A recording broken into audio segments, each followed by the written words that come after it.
Paashaas maak planne. Jy sê, jy sit op jou eiers? Hoeveel eiers het jy in jou nes, Truida? Maar Paashaas, jy weet mos, ek kan mos nie tel nie. Al wat ek weet, dis 'n hele nes vol. Ek moet vir weke lank op die eiers sit om hulle warm te hou. Ek wil klein gansies uitbroei. Daarom moet ek 'n bietjie bene rek in die oggend.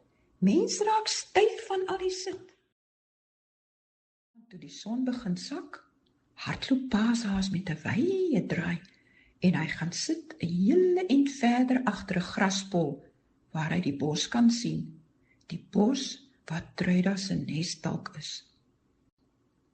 Daar roer nou iets. Dis Truida wat wikkel in haar nes. Haar kop steek nou uit. Hy trek sy lang ore gou plat, sodat sy ore nie dalk by die graspol uitsteek nie. Net nou sien Truida sy ore.